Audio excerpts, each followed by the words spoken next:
Hey, what's up, y'all? My name is Joey B. Welcome back to another edition of the Blind Knowledge Podcast. It is Friday. It is a lovely day. It is springtime, and we are bringing you a new event, a brand new interview, I guess you could say, with the man, the myth, the legend. His name is John Rooke. He's the voice of the Patriots. He is a journalist. He's director over at Dean College. If you know Dean College, you know that it's a good place to get your education on. And if you don't, check them out at dean.edu.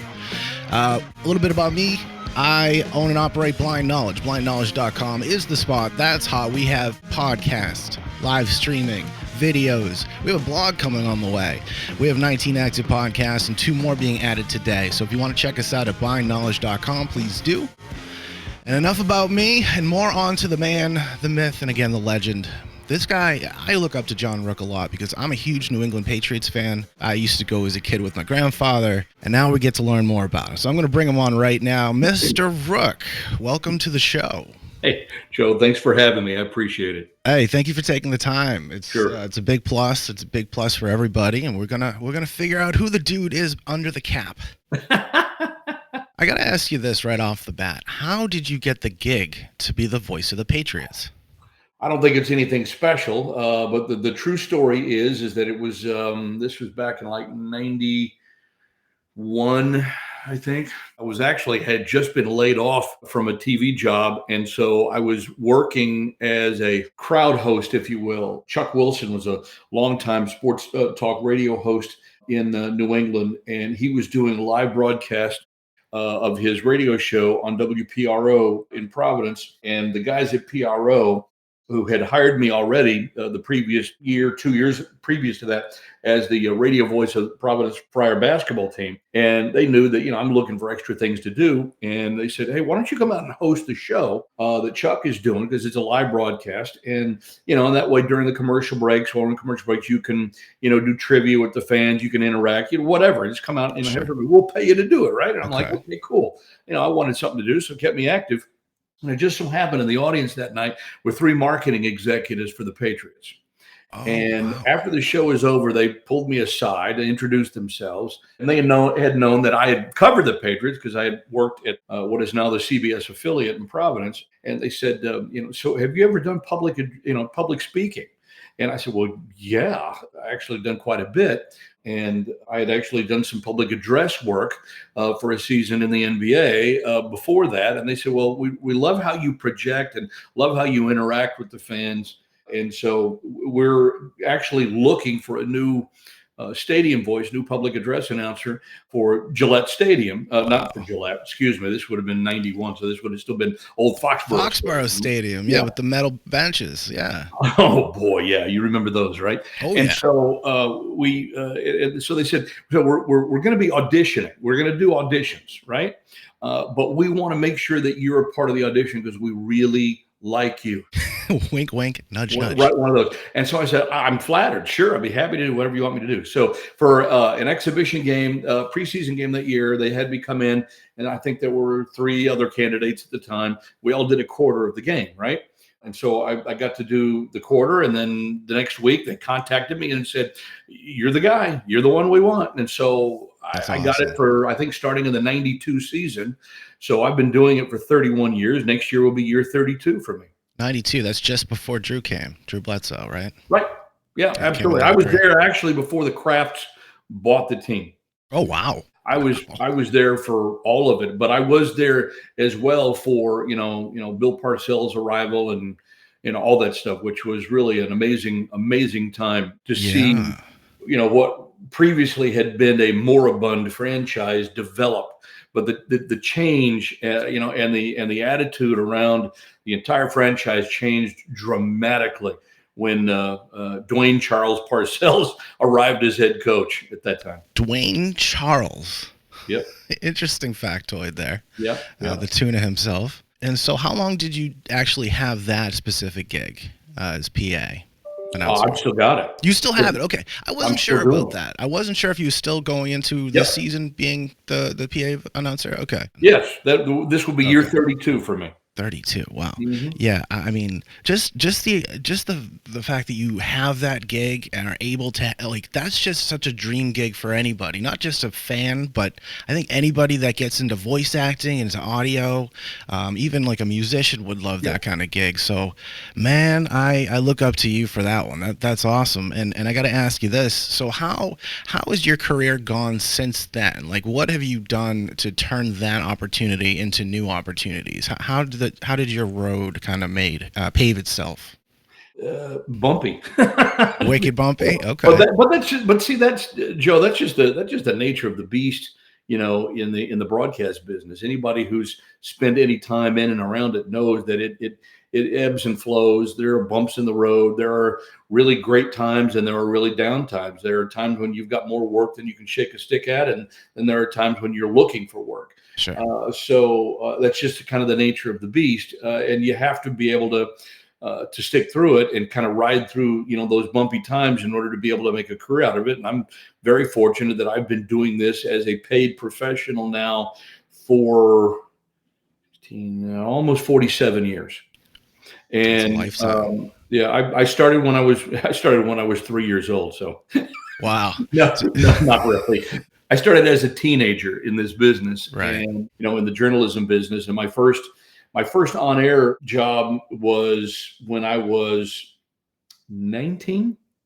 So that was 44, almost 45 years ago. And I'm 63 now. So that was something that I kind of fell into. And it's another story for another day, perhaps, or another moment. But uh, No, this is the moment, John. This is the well, moment right now. okay. I'll be honest. Some of it is just kind of useless, banter. But the to get back to your original question, Sure. falling into this, I started out in television, even though my background was in writing. I went to school on a journalism scholarship, and Okay. I wanted to be a sports writer. And then I didn't really get into broadcasting until it was my night to lay out our newspaper at the University of Texas in Austin, which is where I went to school. And it was my night as assistant sports editor of the Daily Texan to lay out the paper. And I got a release that night from the women's athletic department, because back in the late 70s, the women's and men's athletic departments were separate. They were sort of segregated. This was just in the time right after Title IX had become prevalent and become law, in the country. And they were going to hold, the women's athletic department was going to hold a campus-wide audition for the very first radio voice of the Texas women's basketball team, the Lady Longhorns. And I remember thinking at the time, shoot, that would be a blast to do, even though I wasn't really a broadcast major. I was a journalism major. But I had just finished an internship the summer before, working for a very large radio station in Houston, KTRH Radio in Houston. And so I said, yeah, you know what the hell? I'll take a shot. I sent him an audition tape from some of the stuff that I had done at the radio station in Houston. And lo and behold, I got called in. The audition was there. I won the audition, which was amazing to me. And I was the very first voice of the Lady Longhorns back in 1979.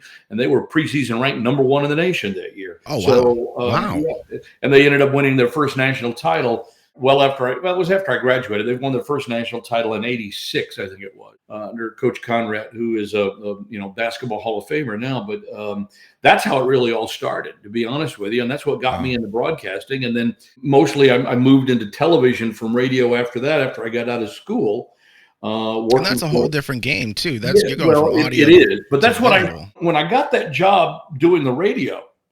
I'm like, I think I really want to take a look at this whole broadcast thing. So I started taking TV stuff as well and doing radio broadcast, working for the campus station, doing all that stuff. And so I started taking the broadcast labs as well, the television, and discovered I really liked it, really enjoyed it. And some of my people that I looked up to in the business, Joey, were TV people, TV personalities, sports anchors at the time. The guy that I really sort of loved to model myself after at the time was a guy that I'm sure that your listeners will know, Vern Lundquist, who spent years and years at CBS as the voice of the SEC. Still Yeah. does some golf for them from time to time. Yeah. Did Yeah. the PGA Tour at a very high level for a long time. But Vern was the weeknight sports guy at WFAA Channel 8 in Dallas, and the radio voice of the Dallas Cowboys at the time. And Wow. so I thought, what better job on the planet is there than the job that he had? right? Oh my And, God, yeah. yeah, right. And so that's who I wanted to be, and followed him and a lot of other guys that were working in the Dallas Fort Worth market where I grew up and went to high school. People that I really wanted to be like. So that's what I decided I wanted to study. And my first job in the business after I got out of school was as a sports reporter and anchor for the NBC station in Waco and Temple, Texas. Spent 2 great years in there, and lightning struck. And I was at the right place, right time, through context that you make. So really, in all honesty, the way that you succeed in this business is by networking. It's not Sure. what you know, but it's who you know. And then of course the other end of that is who knows you. So I was big into that. I was always, introducing, shaking hands. We didn't have social media. We didn't have email back then, obviously. So it was really difficult to network other than meeting people face to face and going up there to them face to face and shaking their hand and going eyeball to eyeball and say, if there's anything I can ever do, let me know. Right. That's how it worked. And then 2 years after being at that station in Waco, I was working in the NBA for the San Antonio Spurs. So that's how it kind of took off for me. Yeah, it took off like a rocket ship. Yeah. Wow, and you haven't slowed down at all. Well, a little maybe, but it's because I found an area of the country that I really enjoyed being in. I mean, and you're talking to a kid who grew up in Texas and, who went to the University of Texas. And, I consider, the home for my soul being, in Austin, Texas, and in Fort Worth, Texas, where my family is still largely located. But I've spent now almost 35 years exactly here in the Northeast, because I loved being in this medium area. I've worked in Providence, Boston, Hartford, New York, and they're all up and down I-95, real easy to get to, right? Yeah, And that's so the whole it's a span right unique, there. yeah, it's a unique area of the country. Very few other geographic blocks of the country where you can say that you can do this. And I was just lucky to be in that position and know these people. And I happen to work in TV and radio in all of these markets. I decided I wanted to stay here. I had my kids here. I met the love of my life here. Oh, I there just, you go. so I mean, Once you it's do that, all, it's game over. yeah, exactly. And I got to admit, I got to be honest, even though I was, a Texan, born and raised, love the great state of Texas, but I love living by the ocean, man. I do. Oh, the water. I Yeah. love living by the water. There's just something mesmerizing by it. And so there's nothing better than a Friday night out on the dock, sipping a cold one Oh, and yeah. watching the sunset, man. That's hard to beat. Once you've had it, it's hard to beat. Yeah, that sounds really good. A nice boat ride by the dock, just kind of see the stars. It sounds pretty nice for Yeah. sure. Yeah, totally. So you were a big sports fan growing up, I'm Oh yeah. assuming. Oh yeah. I was total what I would call I was a geeky nerd. Geeky nerd. Okay. Back before it was cool. Yeah. Oh, no question. Look, Yeah. I told this story to one of my students, in fact, earlier today, because I had class this morning, and I mentioned to him, I said, look, you cannot out geek me. You can't. There's just no way. Because, I love basketball, and I that's what I normally played. But when I was preteen, early teen, my grandmother allowed me to have one room in her house that she had set up really as kind of a sewing room, and I got to put all my stuff up on the wall. So I had Ooh. charts, I had stats, I had graphics, I had, photos, I had newspaper articles.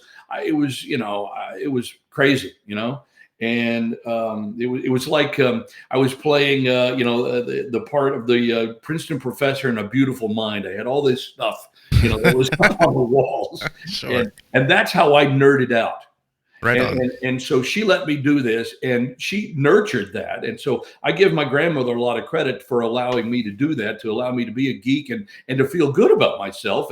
And so I used a lot of that useless knowledge to get me started when I got into high school. I'm assuming big box score reader runs Oh yeah, hits. I played Stratomatic, dude. I played, I'm Stratomatic. rolling the dice and I'm playing Stratomatic, and I was doing fantasy baseball before fantasy baseball. I was just gonna ask you about fantasy baseball, and it used to be huge and probably still is trading cards.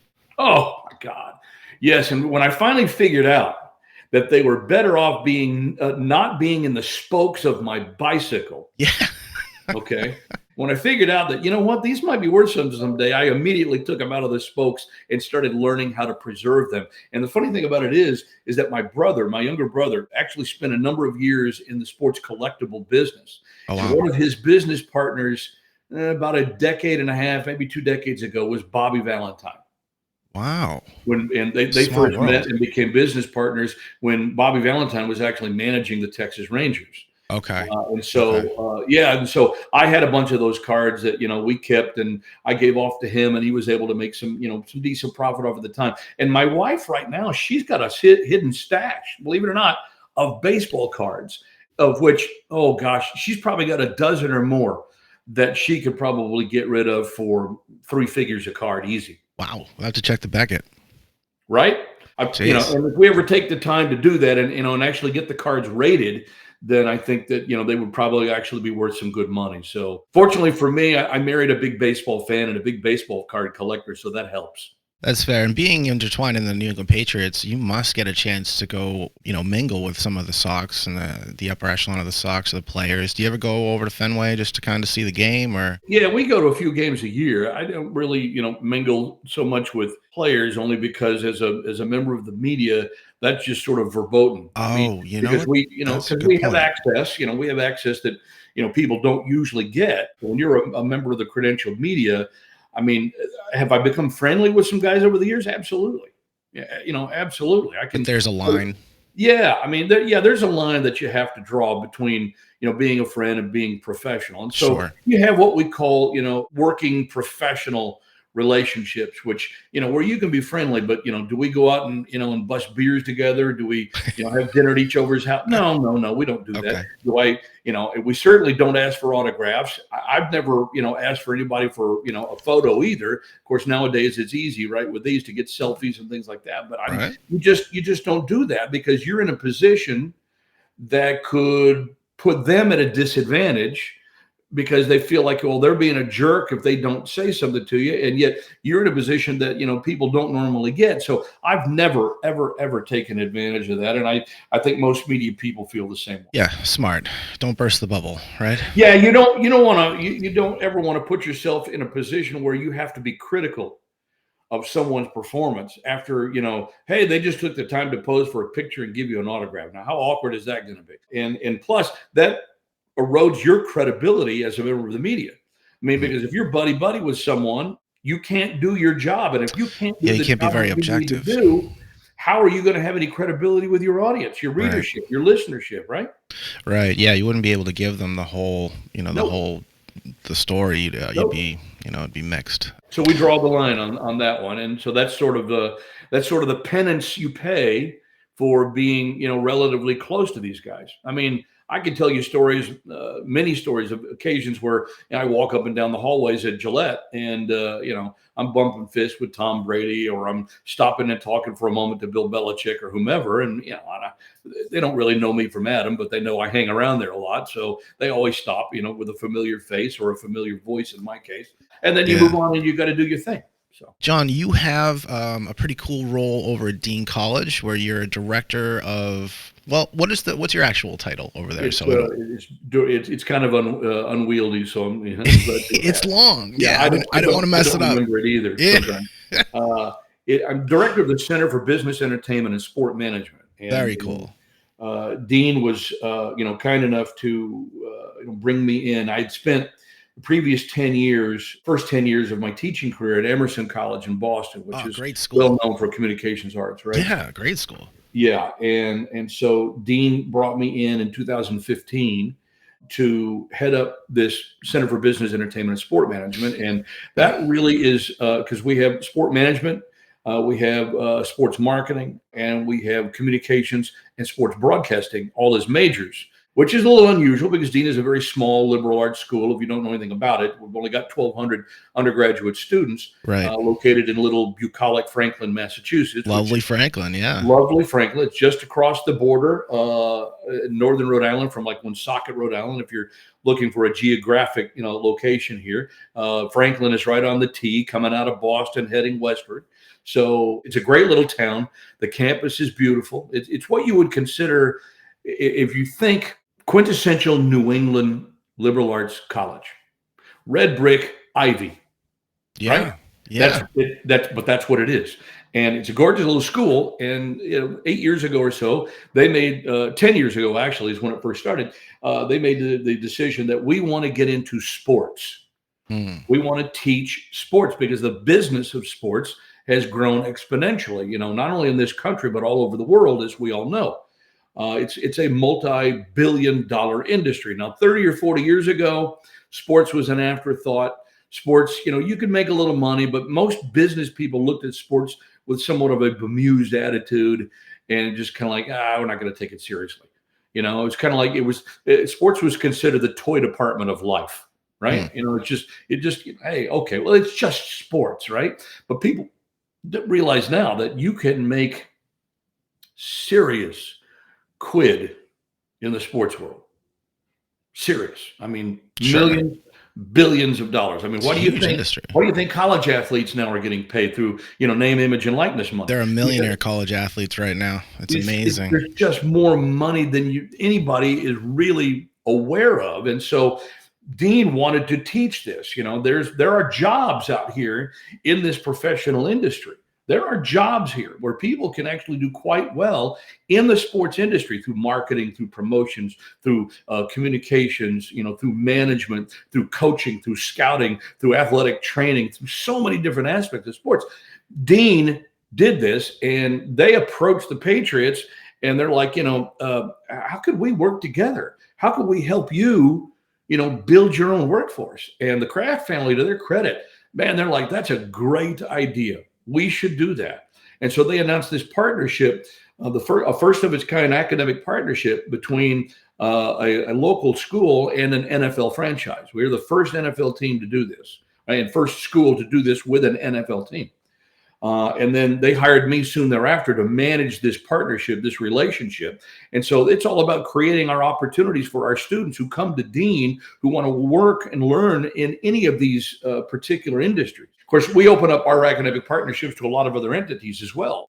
Hockey, baseball, basketball, businesses, all kinds of things all over the place, but that are all touched somewhat by sports and athletics. And so that's kind of what I do is I manage this partnership for our students. I place our students and help position them in internships, and I teach curriculum. We have a sports broadcasting major at Dean, one of the smallest schools in the country to have that, but we're able to do that because of me being there and the people that I have.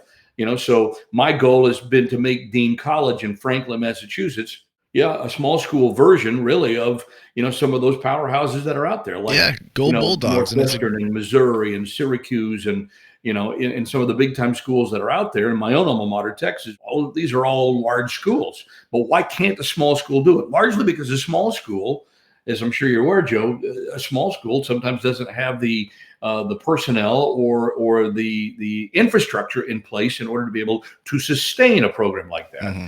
We have that at Dean. We have a campus radio station. We have our digital television studios. We have someone who has, connections and the wherewithal within the industry. Myself and the other professors that I work with, we're all active in the business.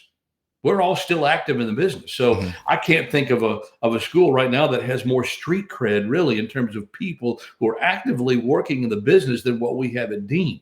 And there's some great programs out there. I mean, UMass has a great sports marketing program. BU and Northeastern have very good, communications programs in Boston. Emerson obviously has a huge communications program in Boston. They have a good comm program at University of Rhode Island as well. But I don't think any of those beat what we do from top to bottom just because of the personnel we have and the opportunities we offer and the relationships professionally that we've aligned with. It seems like it's close knit. You have very hands-on. It must be hands-on with such a small amount of, it's just a small program. We are very much roll up the sleeves and go to work. You go right in there. Yeah, I noticed you guys already have some students that are doing Providence hockey. Is that true?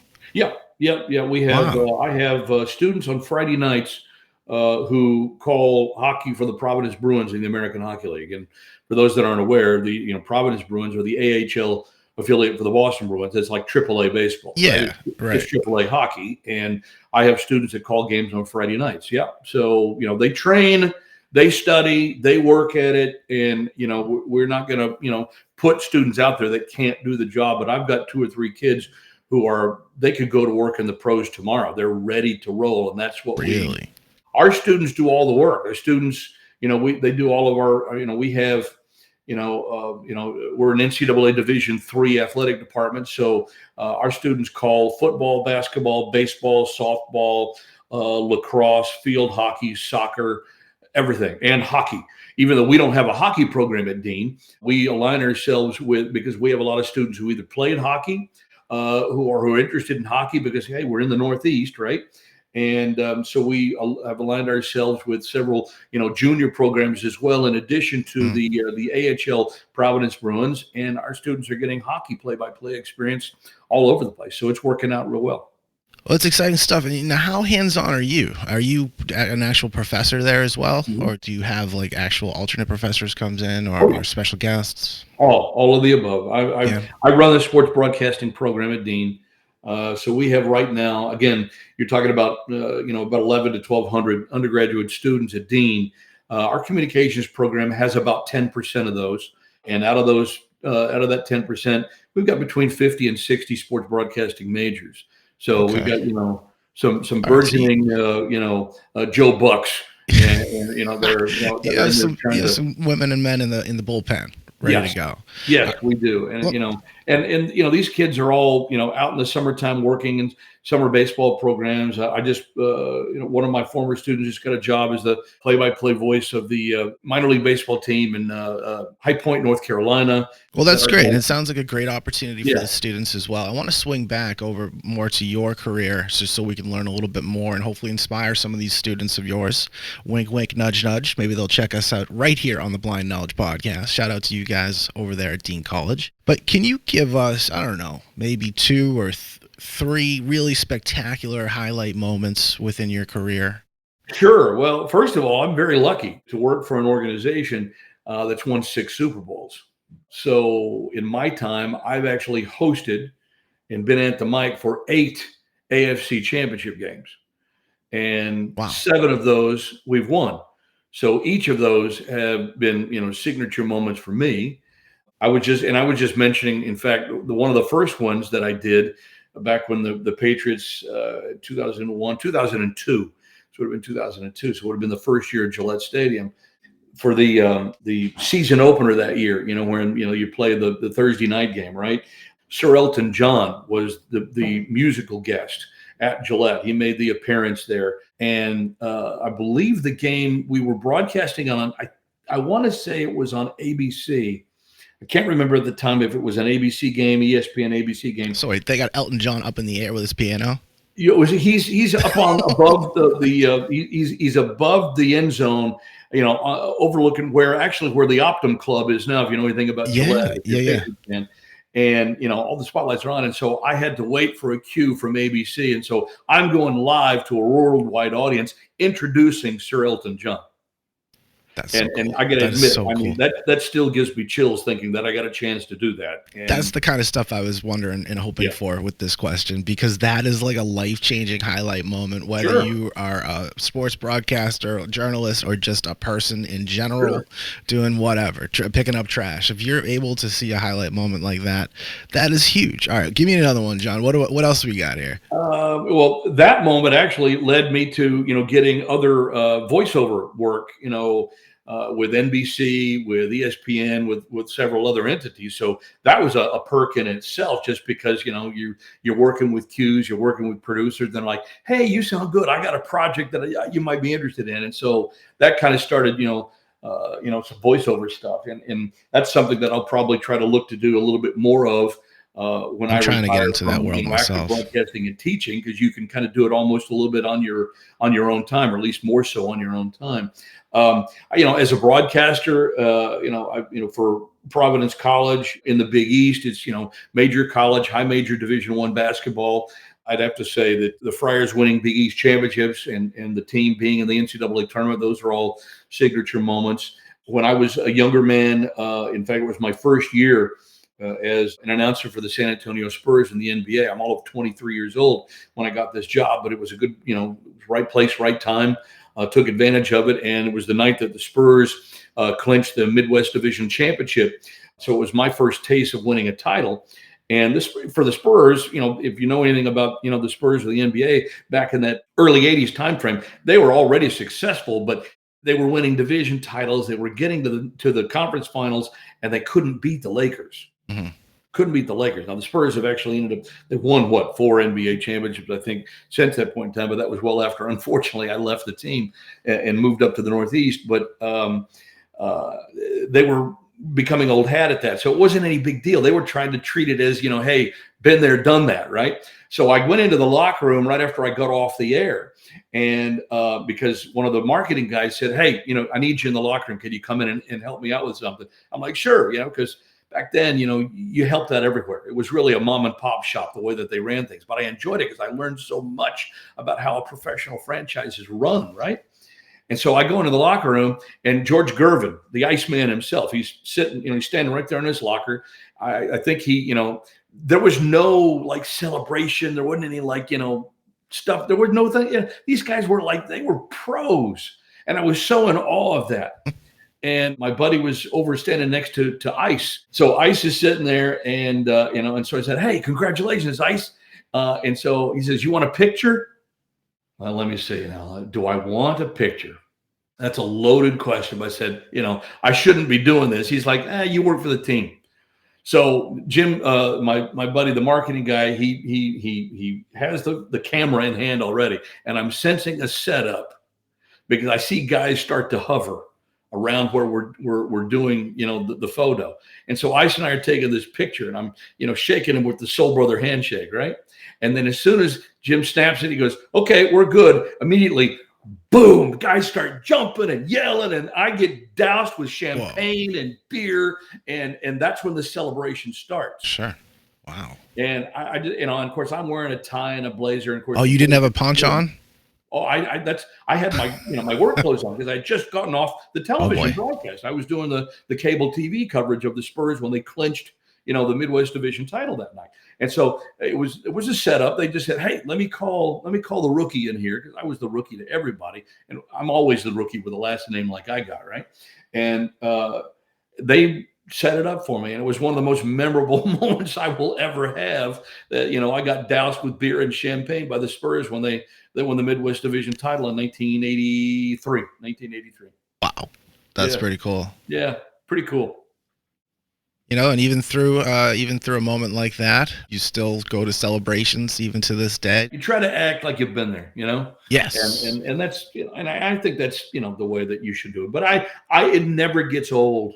It never gets. I mean, everything that we've done, every championship game, that we've hosted at Gillette, every game that I get a chance to broadcast in the postseason, on radio or TV, everything that we do, it's a pleasure, it's a privilege. It's truly been a perk professionally to me, and I will never, ever, ever take it for granted, because so many people don't get a chance to experience that. I'm one of the very lucky ones. That's a beautiful thing right there. How about some inspiration or some advice for any aspiring broadcasters, voiceovers? I don't know what the proper linguistics is there, but just someone trying to get into the industry, or maybe is just in the industry, maybe working on Fiverr, Upwork, just trying to find work. What kind of advice would you give them? Network your ass off. I really can't put it any more succinctly. Yeah. It's so much easier nowadays to network, with the internet. So you can, do that, through social media, as long as you can take social media, seriously for a moment or two, because obviously a lot of people use it to goof on others and to pick on others and use it for the wrong reasons. But social media is a great tool. LinkedIn is a marvelous tool.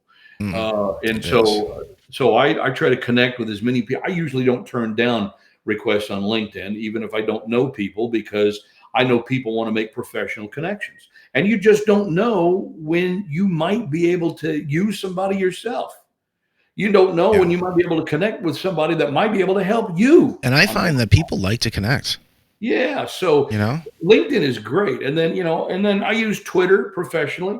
Twitter can be a cesspool sometimes, just like all of them can be. But I use Twitter professionally, and I try to keep things above board. And I found that I don't, follow every, Tom, Dick, and Harry out there. But at the same time, I wouldn't expect everyone to follow me either, unless you felt like you could gain some use from following me. And look, I use social media for entertainment purposes, like everybody. I do. Some of them, really make me, hashtag LOL, right? I mean, and I love it, and it's fun because it's a great way to spend some idle time. But I try not to get too caught up in it. And I remember that I'm there for a reason. I am there for a professional purpose as well. So, and of course, Twitter is where a lot of news outlets and news entities break stories anyway. And so that's why I follow a lot of people on Twitter. But between Twitter and LinkedIn, yeah, I keep a Facebook profile. Yes, I have an Instagram profile, but that's about as much as I can handle. I never got onto TikTok, and I'll tell you why. I just don't have the time for it. You don't strike me as a TikToker, although it would be an interesting, all of my students all of my students are on TikTok, because that's just today it's all that generation. TikTok. They're all TikTokers, and I get it, but I tell them, guys, I've got more than I can handle. So if you want to reach me on social media, best thing I can tell you is either A, get a Twitter handle, or B, follow me on Instagram. And then we can converse that way, and we can do business that way, and we can share that way, we can promote that way. But I find that Instagram is probably at least a sort of a medium ground. I'm not, so square that, I mean, I do have a Facebook profile, but I use my Facebook mostly for personal stuff, Sure. And I find that most old people, quote unquote old, they use Facebook still for that as well. But I know a lot of people aren't on Facebook because of that, because younger people tend to go to some of the newer social media outlets that are out there, which is fine. So I find that Instagram is kind of halfway in between, which is why I keep an active, Instagram profile and try to go that route. But I didn't get on Snapchat, I won't do TikTok. And it's not because I hate it. I just don't have the time for it. I feel like if I'm going to put an effort into it, I need to put some effort into it and keep up the profile, incentivize somebody to actually follow me. Right. And if I don't feel like I could do that, I'm not going to waste your time as well as mine. So that's why I keep Facebook for personal stuff, even though some professional stuff just slide over. And then Twitter and Instagram and LinkedIn. I should consider LinkedIn because it is social media as well. And LinkedIn is all professional. It's strictly professional, which is what I like about it. So I would say network using, your social media profiles like that, and reach out to people. But don't reach out to people and say, hey, can I have a job? Yeah. Not the way to do it. Reach out to people and say, hey, I really, love what you do, followed you for a while, and hopefully you have, and you're not, lying to them. And just say, hey, you got any advice for someone who's trying to break into this? Engage people. That's really all you need to do. Because a lot of people love to give their opinions. A lot of people love to give their opinions. Opinions are like belly buttons. Everybody's got one. A lot of belly buttons. Right. So just engage them. Ask them their opinion. And you'd be surprised at how many people would love to give you their take. And I think in that instance, then if you develop some kind of relationship and something pops and they remember you from a previous occasion, hey, guess what? You're already halfway ahead of the game. This is how you get gigs. Oh, that's good advice. I'm actually going to take on some of that advice because I'm always looking to get further into this industry and see if I can make it, an ongoing full-time career. John Rooke, I'm going to let you go, man, because I know you got things to do. And I so appreciate you taking the time. I'm so glad we could finally get this to happen. Well, I'm privileged you asked me. So thank you for the time, and thank you for the great line of questioning and a chance to promote what we do at Dean and a little about what I still do professionally. I've had a great ride. I'm looking forward to a few more years. And hey, if I can help, by all means, you can follow me on Twitter at JR Broadcaster. Right, that's also my handle on Instagram at JR Broadcaster. Find me on LinkedIn too. You want to find me on LinkedIn as well? I'd be happy to to hook up with you that way. And like I said, that's a great tool to do that. And I am all about networking. That's one thing that I really preach. So I'm happy to be a contact for anybody that feels like they want a little bit of a boost, in their industry travels. That's amazing. All right, everybody. John Rooke, we're going to let him go right now. John, we'll see you next time. Thanks, Joe. It's been my. Oh, there he goes. There he goes. Wow. That's a guy that I look up to and had to look up to because I used to go to Patriots games as a kid with my grandfather, my uncle, and it's like, who's doing the voiceovers? Who's that guy in the loudspeaker?